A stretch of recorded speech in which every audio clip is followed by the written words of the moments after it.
Hello, welcome to the Movement Prescription Podcast. I'm Callum Lees, I'm a GP trainee and a researcher in physical activity at the University of Dundee. Today I've got the wonderful Noemi Molnar on. She's one of the most highly qualified people I've met. She did her undergrad at the University of Budapest. She's done 2 masters, the first of which in behavioural economics at the University of London, and the second in neuroscience at King's College London. She's currently studying for a PhD in functional neuroscience at Samuel's University, whilst also being chief behavioural scientist at Beehive. Pretty packed schedule, Noemi. Thanks for joining us. Thanks for having me. I've got you on. I'm fascinated by behavioural science and what we can learn about it or from it that can impact our practice to promote physical activity through primary care. And I thought a good place to start would be asking if you can tell us a little bit about behavioural science. Yes, of course. So behavioral science is a very multidisciplinary field. It consists of psychology, cognitive sciences such as neuroscience, but also economics, sociology.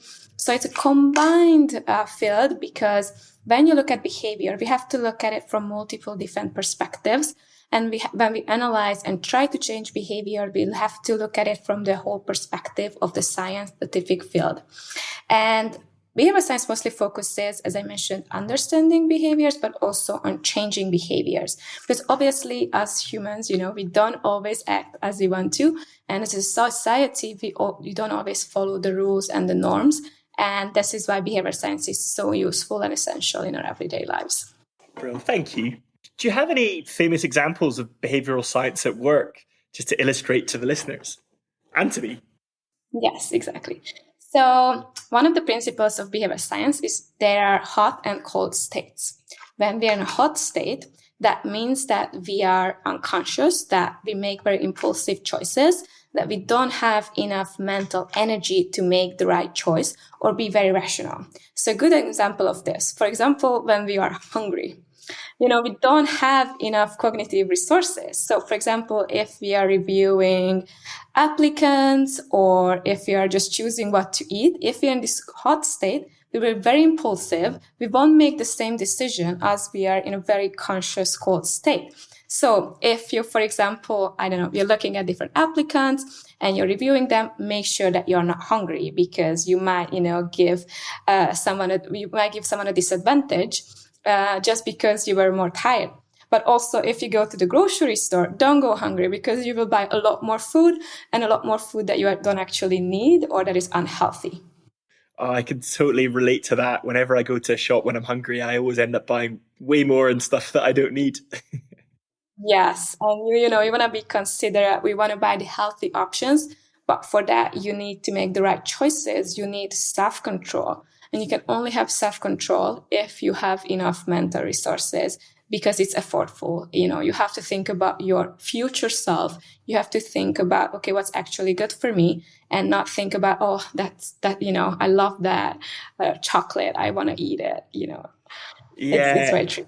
It's so hard, isn't it? And in his book, Daniel Kahneman wrote a book, Thinking Fast and Slow. And I think a lot of that resonates, the kind of almost the conflict between what we want to do in the moment and what we need to do or what our future self wants. For those that haven't read the book Thinking Fast and Slow, could you briefly summarize it, give an overview of the main topics and why it became so famous? Yeah, exactly. So Thinking Fast and Slow was one of the first books in behavioral science, and Tversky and Kahneman are one of the biggest names. They received a Nobel Prize as well for their work. And they were economists who turned to psychology and realized that, well, we are not actually making rational choices all the time. Because before that, the main concept was that humans are rational. But when they were looking at different decisions and different decision simulations, they realized that humans are actually biased and have different decision-making patterns that are very recognizable that leads to actually faulty choices. And we make choices that are not necessarily good for us or that are not the rational choice. And so they proposed that there are 2 ways of thinking slow and thinking fast. The fast thinking is called system 1, also kind of the hot state that I described before. And the slow thinking is the very rational, that's system 2. And the big difference between the two is that in system 1, we are very unconscious. We are following these decision patterns that are based through evolution. So, for example, we learned how to choose fast and how to make a decision that is, very easy for us. And this we really need because, as I mentioned, we don't have enough cognitive resources to always have the full information, to look at all the different data points, to consider everything. So when we go to the grocery store and we have to pick a milk, we just choose whatever we always choose, or, that's the closest to us, or we look for a specific message, maybe like low fat or something like that. So we have these decision-making patterns that makes life easy for us. And this is very necessary because we don't have all the time to think about everything all at once. Maybe with AI one day it will be possible, but not right now. And so this system one is very fast, very intuitive, unconscious, but it's also very useful for us. But sometimes it leads to choices that we not necessarily want to make, or that are not the smartest. And then there's system 2. Obviously, we are very capable of thinking rationally, to think about, big problems and solving them. But it's very slow, it's very hard to do. And sometimes we don't have enough resources. So when we are at work all day, solving big problems, when we get home and then, oh my God, we have to go and exercise, we have to do, some chores, we don't want to do it anymore. So we will just pick the easy options, and that's where unhealthy behaviors can occur. Yeah, it's really interesting that our default is thinking fast because it's easier. Actually, more than 90% of our decisions are in the fast system. So that thinking fast enables us and saves energy. We do it when we're tired, and I think, and you might be able to give some examples from what I've heard and what I've read. It's really commonly exploited particularly in marketing, to sell us goods and products. And you might be able to give some examples of that. I suppose what I'd love to hear about is examples of how it's used positively. Have you aware of any context in which it's used for promoting healthy lifestyle or well-being? Yes. So basically the concept is that when we're in this unconscious mode, we can be influenced because we rely on our environment.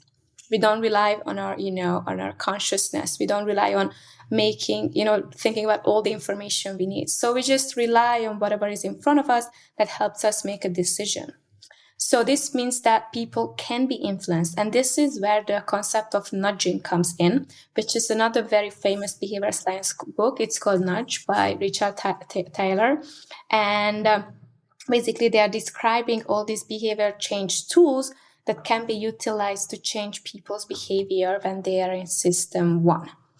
And this is a very important concept because this is why, people can be influenced in the wrong and the right way. And I can give you examples for both. So if, for example, we look at marketing, obviously when we show, for example, that if somebody similar to you bought this product, we can say it's on TikTok and Instagram, people talking about, oh, you have to stop whatever you're doing. You have to try this. If you're missing out, if you haven't tried this will change your life. And this product probably doesn't even work, but you just believe it and you feel like you need it because there's a hype around it. So you feel like you're going to be left behind and you won't know about it or things like that. So this is really based on, for example, loss aversion, because you want to belong. You want to know what the norms are. You don't want to be left out. So all these messages that really rely on making people feel like they will be left out, that's very, very powerful. But also just showing what the norms are or describing claims and messages that really resonate with you will be very impactful, because if you see that one specific word that is a trigger for you, you might buy the product. Interesting that I like the phrase loss aversion. iPhone might use it for selling the latest Apple product, or Apple might use it for selling the latest iPhone. But also, in some ways, that could be used positively, because if everyone around you or your messaging is about taking control of your health, doing more physical activity, you're more likely to engage in that. It's an interesting concept. I hadn't heard of loss aversion before. but I broke you midstream, so I'm sorry. Carry on. You're about to give another example. Yeah, so these are more like the bad examples, but also there are good examples of, and actually behavior science was developed to build out these health behaviors and get people to do more good and, behave in a way that's actually good for themselves. So that's where the science is coming from. So for example, if we think about how can we get people to drink more water or exercise more, there are different tools that we can use. So if you just think, for example, there were many studies around vaccination during COVID. So they were testing different messages. And for example, they found that messages that tell you have a specified period for you booked already, people were more likely to go because they felt like, oh, that's mine. So if I'm not going, I'm going to lose it. So things like that can be very powerful, and it's just one message. So as I mentioned in my previous example, one word can trigger you in the wrong or the right way. So the principle is the same. And then we can talk more about health, physical activity. Yeah, no, that's really interesting. I think it might be nice to, if we have time later on, to explore some of the tools that Richard Taylor explores in his book Nudge, which I've not read and sounds really interesting. But I suppose from the context of this podcast, what we're really interested in is physical activity and primary care. And so what I'd wondered was giving you a scenario as a primary care doctor, something we see regularly, and seeing if you could describe some tools that we might be able to use in the immediate and in short periods of time. Does that sound all right? Perfect. So I think maybe something we don't see uncommonly is a 40-year-old, slightly overweight male who comes in with back pain. We've got 10, 12-minute consultation. And after discussing various things to do, taking a history, a back exam, we've maybe got a few minutes left at the end to explore physical activity as a means to lose weight, improve his back pain, and also how we help him implement that, and what skills or resources could we use to enable him to increase his chances of doing that physical activity in the short term and the long term. Yeah. So it's very important not to make them feel bad about themselves. So you have to start with messages that people like you, could change and that you have the capacity to change. So you really have to increase the confidence of the patient, because probably if they are overweight, they probably don't move enough. They don't have a good experience with physical activity, and you don't know why exactly, but you can get the bottom of it because obviously you don't have the time. So there are a few different principles to keep in mind. First of all, whatever activity you suggest, it has to be very easy, and somehow it should be fun for them. So if you can, talk to them, what do they enjoy to do? Do they enjoy taking their dog for a walk, or go cycling with friends, or I don't know, play paddle, whatever it is? Look for something fun at the beginning that is not that hard to do. Also, if it's possible, make it social for them. So maybe create a group of patients that go for a walk together, or just encourage them to do something with their partners or their friends. Something easy. And always think about baby steps. So obviously they don't know much about it. So maybe look for influencers or YouTube videos where similar people talk about their experience and what they did. And they want to look up to people who have gone through the same, or that addresses their issues specifically and who understands them. But in general, I think walking is something very good to suggest, because it's very easy. It can be, impactful. They can just start with a 30 minutes walk after dinner. It's very important to walk after dinner. Or just ask them, okay, how much do you walk a day? Maybe they say 30 minutes. Then ask them, okay, double that every day. It's that easy. Start with something very measurable that they can actually feel like, okay, that's not that much. I can do it. And it's very important to make them commit by the end of your session. Like, get them to actually say, okay, I will try and I will do it. Cool. That's really interesting. So I suppose to summarize 5 points, one is positive messaging and particularly the encouragement of confidence. we're doing a podcast on motivational interviewing, and confidence is something that comes up there, and the confidence question, they call it, which is a really valuable question. On a scale of 1 to 10, how confident are you that you can make the behavior change? And exploring rationale for making them more confident. What can they do? The second one's rewarding. You said make it easy and fun. And if things are fun, you get the dopamine hit and it becomes rewarding. So that's really interesting. Like peer support is repeatedly being shown to be super effective. I like the idea of influencers. I hadn't really thought of that. And I think social media gets a lot of bad press, doesn't it? But if we can use it positively, and as clinicians, be able to identify positive people and recommend them to patients, that would be a really cool step forward. And maybe that's something I need to look at doing. And then finally is the commitment element. Is there a means of commitment that's most effective, Naomi? Well, the commitment is very, very important, because if you don't commit, then you can feel like, okay, I can do this later. I haven't decided yet. But once you made a public commitment, you will feel this loss aversion that, oh, I already committed, that I have to do it.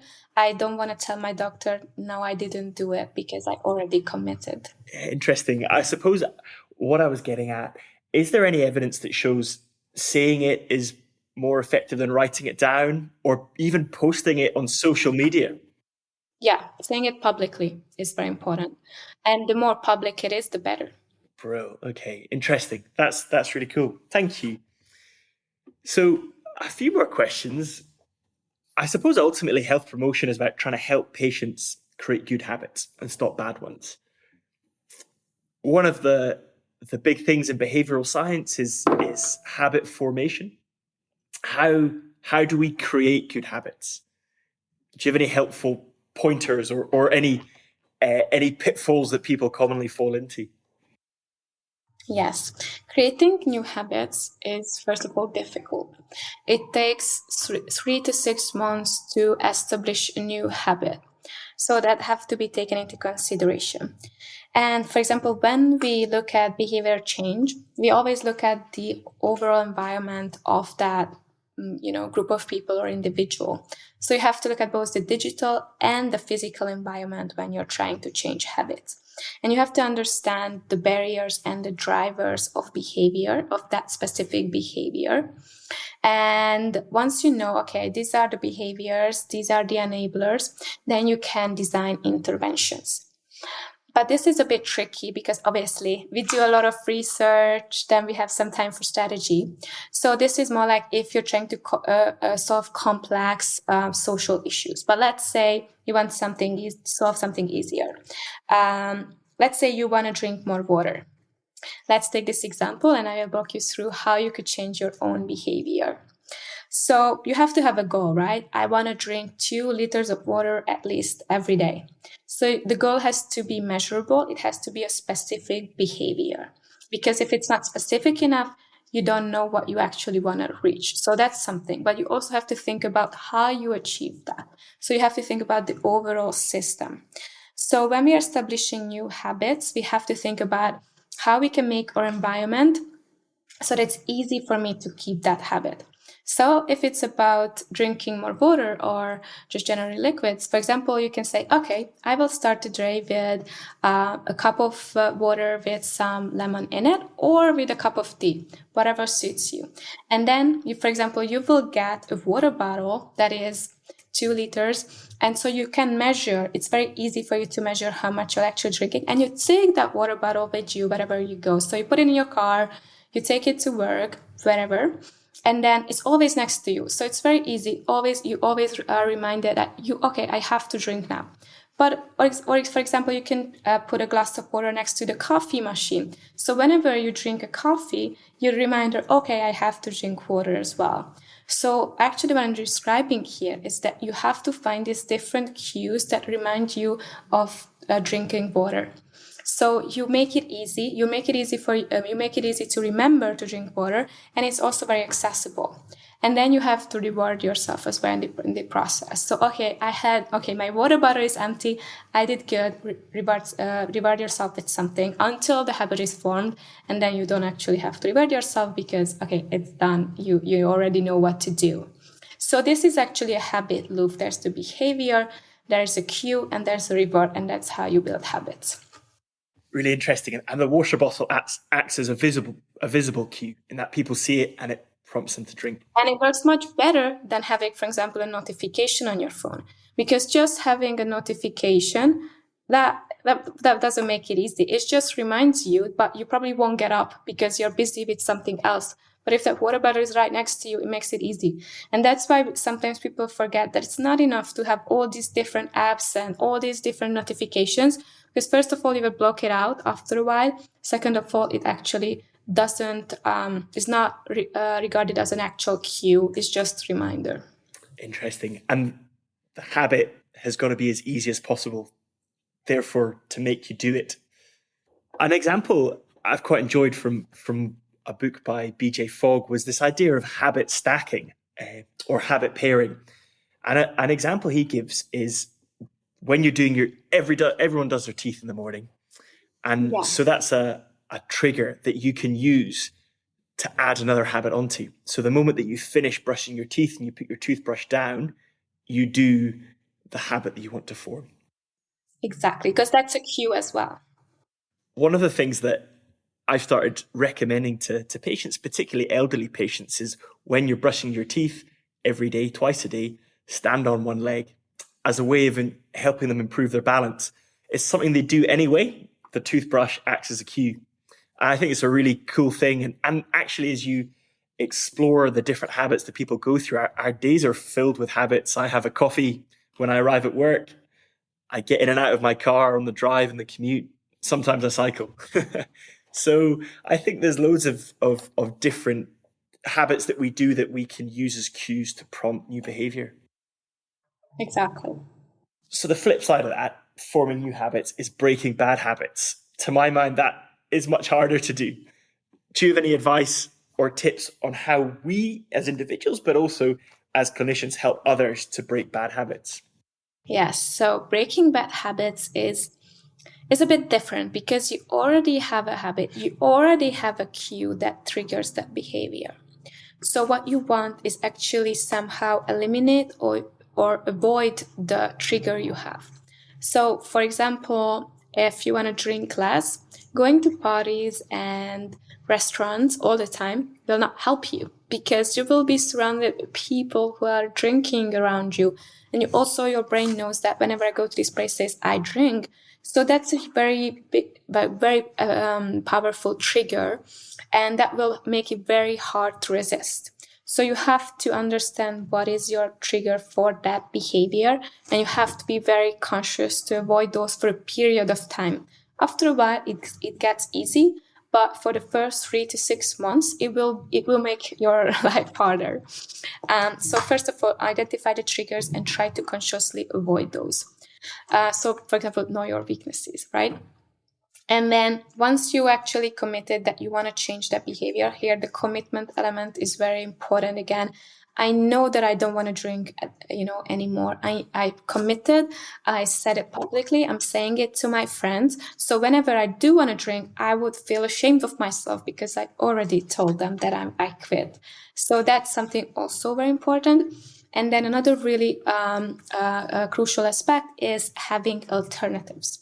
So if you're not drinking, have a mocktail, have something that is equally as fun or good looking that you actually enjoy drinking, because just drinking plain water, might be boring, but so get something else that is non-alcoholic in this example. So find alternatives that make it easy for you to substitute that behavior.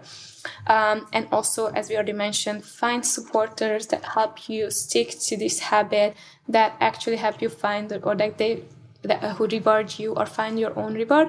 But this social element is very important. And having growth mindset. Sometimes people forget that, there might be fallbacks, you might go back, but then start again because it will be, easier the next time because you already did some work.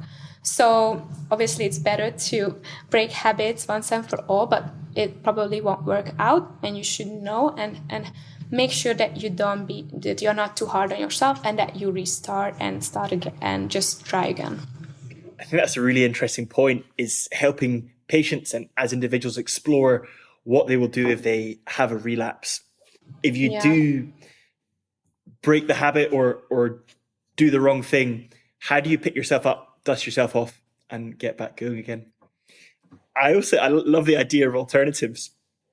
I don't know if it's the same in Hungary, but we grew up, or in our household, my mum makes the most amazing desserts, particularly crumbles. And so after every meal, we used to have a dessert. And so for years, when I finished my main meal, I craved something sweet.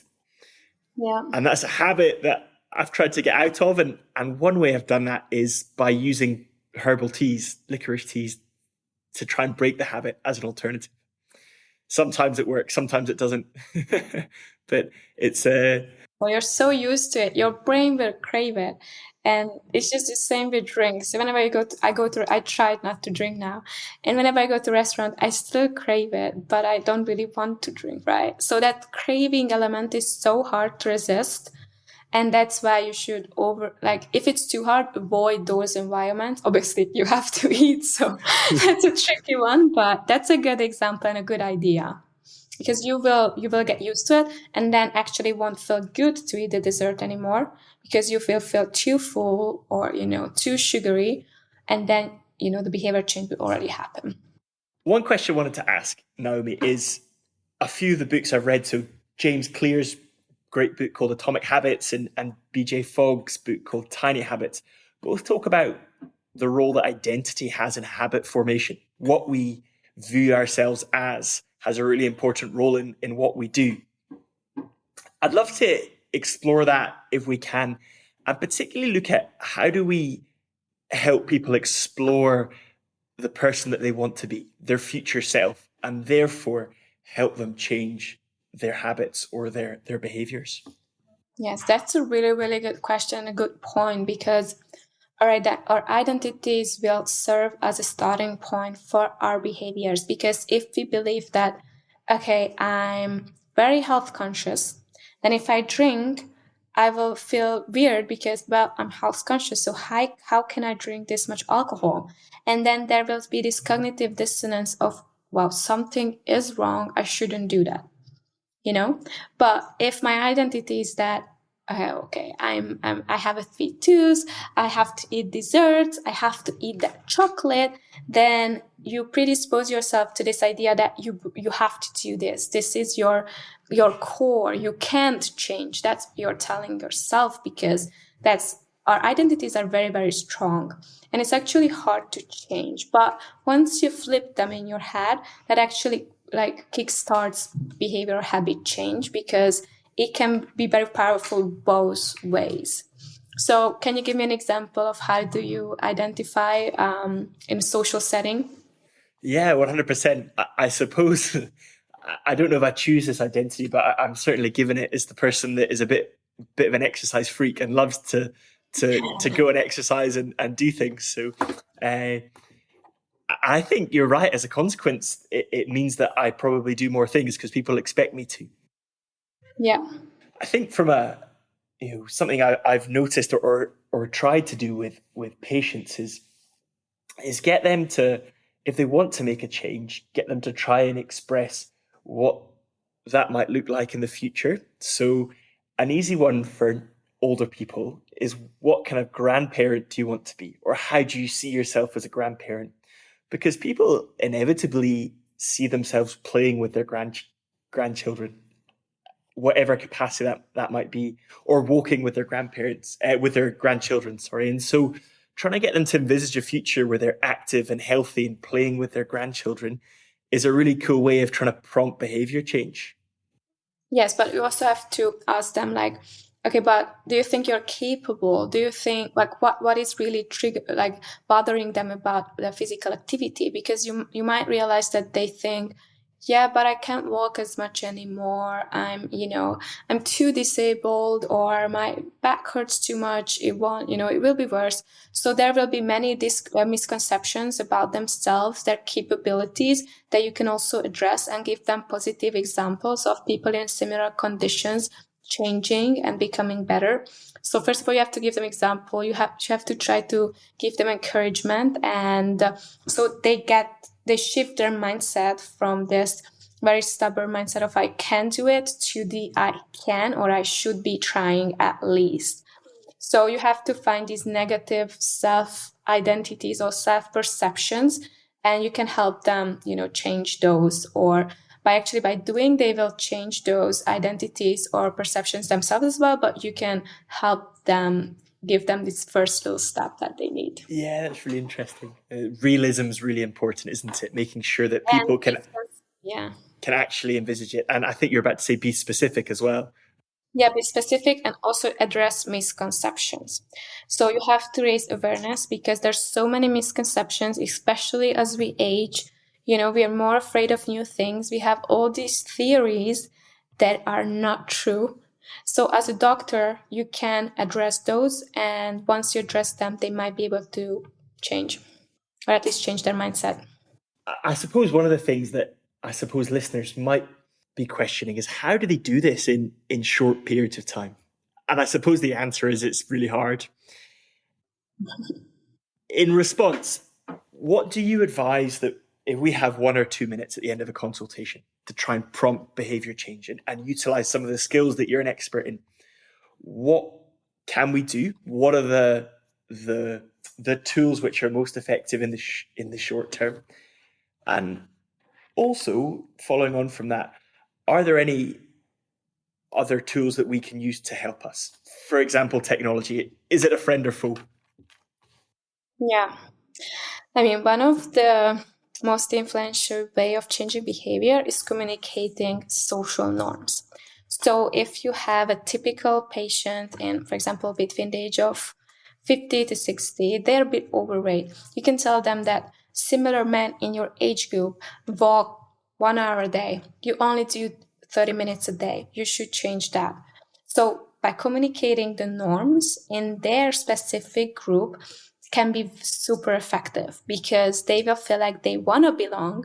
They want to do at least as much. So communicating these norms that you think are, realistic, but still are better than what they are doing, can be super powerful. So make them feel like that they can do better and that they should be doing better by communicating what others are doing or are capable of doing. So that's something that is probably the most powerful. Yeah. And if you have 2 minutes, maybe you can come up with some statistics and show it to them. That's really cool. And I suppose one statistic which is helpful is in the UK, 2/3 of adults meet the physical activity guidelines of 150 minutes of exercise a week. And so you could say to any adult, people in your age group, the majority of them do this. Yeah, over 2/3 do this. So, well, yes. That's really helpful. Thank you. Yes, and then technologies, obviously, yes, you can use technology, but what I think you should not forget is that in order for physical activity to occur, you also have to look at the mental health problems, because mental health is usually a big barrier to physical activity. Obviously, they are interconnected, but that's what we shouldn't forget. Like, physical activity and mental health should be linked and should be encouraged together. So obviously there are so many applications, even for the elderly, like meditation or all these different tools that actually help you become more present or help you find the motivation you need to change. So I definitely recommend to just have this holistic view and not just focus on the physical side, but on the mental health aspect as well. But I want to get your view on this as well. Yeah, I think that's super important. I think mental health and physical activity are so intertwined. And well, we know from research that physical activity is as effective, if not more effective, than antidepressants for the management of mild to moderate depression and anxiety. And so I think it's a tool that we underutilize and need to utilize more. And that's really the intention of this podcast, is to try and address that. I suppose that the pitfalls of social media is that it can be associated with worse mental health, but if we can use it Yeah. well and utilize it well, then it can also possibly act as a cue or a a way of which we can kind of communicate social norms. You mentioned websites, apps. Are there any in particular that you might recommend? I think especially YouTube has so many good resources and YouTube helps. So if you, for example, look at workout for beginners or workout for a specific group, you will find so many different resources that, they can do at home and that they can find the person they like the most. So it has endless resources, and that's something that I would really recommend. But also meditation apps could be very well utilized. But, I don't know, the elderly might not like it as much, but especially for the younger generation. And I would also say that if you can, involve family members. So if you want to change the behavior of a 65-year-old man, get their children to help them to, take them for a walk every day, or help them support with healthier life choices. And I think this is something we haven't covered yet. But when we think about individual behavior change, we have to look at the family aspect of it as well and utilize whatever we can. And sometimes family members will be even more motivated to help and change the behaviors of their loved ones, and they might listen to them more. So not just look at the individual, but their close circle as well. Yeah, that's a really interesting point. And I tie it back to something you said earlier, which is making their commitment, and whether that's done in the presence of the GP or a written commitment, or even better in presence of the health professional, but also family. And it can really encourage and prompt change and lead to both support, advocacy, but also accountability. Exactly. And it links to what you said, like whenever they think about their future self and they think about their loved ones, so it can be interconnected. Every family member can be engaged this way, because obviously if they are in a family and they love each other, then that's going to be a big motivational force to help each other and change behaviors for the better. I've moved around the questions that I sent you in advance. Now, I'm sorry I'm catching you off guard. One of the things I wanted to talk a little bit about, and we have touched on already, is environmental design on habits. Yeah. I think, first of all, from the perspective of the individual, an example I'll give is BJ Fogg talks about leaving your trainers by the front door or in a visible place so that you see your trainers a lot, and hopefully it prompts you, it's that visual cue to go for a run or a walk. Are there any tips or comments you have on environmental design to shape our habits? Yes, definitely. And it can be our home environment. So whatever we put into a fridge. So when, you want to plan ahead, you want to buy groceries at once and you want to buy healthy options. So whenever you open the fridge, there's always healthy options. And if you love popcorn, don't buy the popcorn in the first place. Don't buy it, because once it's there, it will be hard to resist. So whenever you think about food and supplements, think ahead, buy those that are healthy, stock up on the healthy options, so you don't even have the opportunity to have the unhealthy options, I would say. But when we think about exercise, as mentioned, like having a running shoe wherever you see it, or having the water bottle there, that's also something. Just put something outside, because then it will be a good reminder and it will make it easy for you. But your environment doesn't just involve your home. So for example, if you want to start exercising, you can book a trainer, because that helps you, because you already committed, you have a session, you paid for it, there's investment. You have to go. You already, you don't want to waste somebody else's time. So that's something that is super effective. Or have a workout buddy. These things, see, people say them because they actually work, because you have to do it with someone else. You already plan ahead. So that's something that when you do in your cold stays, which is what we covered in the beginning, you want people to plan. You want people to commit, to have these goals, and then figure out how they will solve their lives to get to that goal. Super interesting. And you talk about commitment to a goal or a project, but also commitment happens at each stage of that process. So you have to commit to each run or each walk or each workout that you do. and having a buddy to do it with is a support in that commitment, or an affirmation in that commitment. And this is part of the environment, but also, for example, there's so many beautiful workout clothes now. It might, it might make you feel good. It shapes your form. You might love to wear it because it's comfortable. So if you're already in it, you might just go for a walk. So these little things can really help. And it's very good that now we have options. Yeah, that's really cool. I suppose that the other thing, which I find fascinating, we as clinicians, whether we're doctors, nurses, healthcare assistants, whatever, we have the ability to shape the environment in which we work. Yeah. And so, do you have any tips on what we can do to the environment in which we work to act as cues or prompts for patients coming in? Yeah, I think just the imagery that you use. So show images of people working out who look like your patients. They should be able to identify with the images that you see. You maybe show them images of like walking or different exercise routines, or just help to giving them books or having books around that are very informational. When, for example, they are waiting, have flyers or magazines or books around this specific topic so that people have the time, so they just read about it, they learn more about it, they get, they have this awareness already.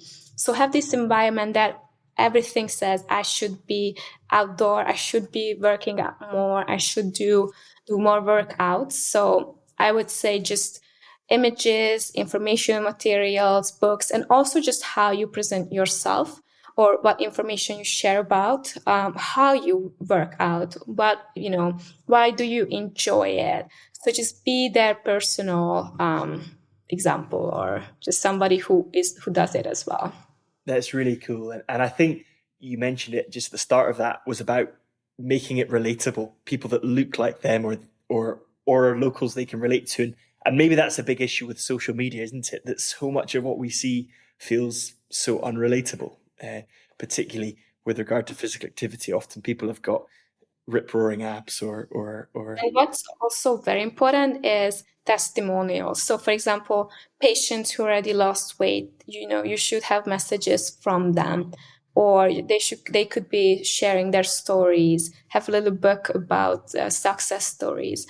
Things like that shows that, people like them already achieved what they want to achieve, can be really, really powerful as well. And if you build a community, for example, you could establish a walking club or something like that. And then your patients can sign up, and they can interact with each other. They can share their worries or their problems. So if you see two patients that are, very similar, have similar struggles, you might connect them and they might start to do something together. Look, I think I'm going to pull this to a close. It's been so fascinating. I'm sure we could talk for hours, and hopefully people have really enjoyed it. We talked about 3 books, or I talked about 2. One was Tiny Habits by BJ Fogg. The other was Atomic Habits by James Clear. And you mentioned Nudge by Richard Taylor. Any other resources you'd recommend to people if they want to know more? Yes, there's a really good book called We Are Our Brains. I really, really enjoy it, and it gives you a different perspective on how we function and how we not just make decisions, but what is your brain, basic functioning, and also how does it affect your life. So it's a very, very good one. Also, The Body Keeps the Score. It basically links your traumas and your physical symptoms to your mental health, and it's one of my favorite books. It's not just about physical activity, but I would recommend it anyways. Also, the book Why We Sleep. It helps patients really learn about not just the effects of physical health, but sleep and overall healthy living. So I would really, really recommend that, because once they get into this mindset that I will employ one healthy habit, which is, for example, getting more sleep, then they might change in other aspects as well, which is super important. And then I would just generally recommend Andrew Huberman's podcast, because he talks so much about different healthy aspects of life, health facts. So I think it's very, very popular. And it's a very good toolkit to find out more about what you can do and what kind of habit changes you need to make. Oh, that's been awesome. Thank you so much for those recommendations as well, and coming on and spending time sharing some of your knowledge with us. I'm sure if people want to find out more about you or get in contact with you, you'd be more than happy for them to do so. Your website's Beehive, which is BEHIVE.consulting. Yes. And I'm sure they'll be able to find your details on there. Look, thanks, Naomi, and thank you everyone for listening to The Movement Prescription. Thank you so much. No problem.